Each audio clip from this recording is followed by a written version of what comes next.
Halperin got away with this, and what's really fascinating to me is that, as we all know, we live in this fake outrage or manufactured outrage culture where the clickbait headlines have to have exclamation points, and we have to have outraged people, and then we have to have a fake apology afterwards, and then we have to have the outraged people on behalf of the outraged person, and then we have to have a discussion of our outrage and all of that. But instead, in this thing, we had Halperin absolutely going over the top and being completely ridiculous in the questions that he asked, but Ted Cruz was just sort of politely answering the questions and kind of playing along. Not eagerly, not reluctantly. He wasn't snippy. He just sort of answered the questions.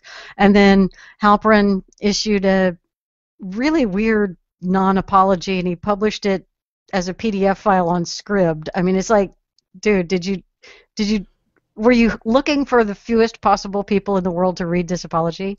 Yes, yes, he was. Yes, he was looking yes, for he the was. fewest possible people. It was like the Bizarre. worst apology. I don't know. I can't remember a worse apology than Wasn't this. even, that was an anti-apology. That was he anti-published it. Sorry for you. Sorry if you got offended at my questions. I mean, he was sorry to the offended people that got offended. He wasn't apologizing really to anyone. But then Ted Cruz just said no apology was really needed. There were some silly questions, and we moved on. It was like, wow. that's Classic. the thing, though. I'm not really sure. Were we offended? I'm not sure that I'm offended as much as I'm. I just want people to understand this is racist. It is legitimately racist what this guy was doing. The interesting thing to me in all of this was, I think Noah Rothman at Hot Air had written about how well Cruz had handled it, how graciously, and that it did become, sort of the opportunity for people on the right to point this out, but for Ted Cruz not to engage in the nonsense. We look to, and there was actually criticism.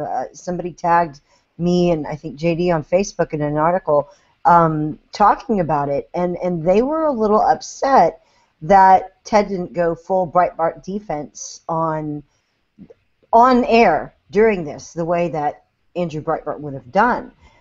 But I think it's different position if you're Andrew Breitbart than if you're a candidate, and I admire Ted's restraint there and really coming off looking like, this was no big deal. He's, a nice guy about it. He's a good sport.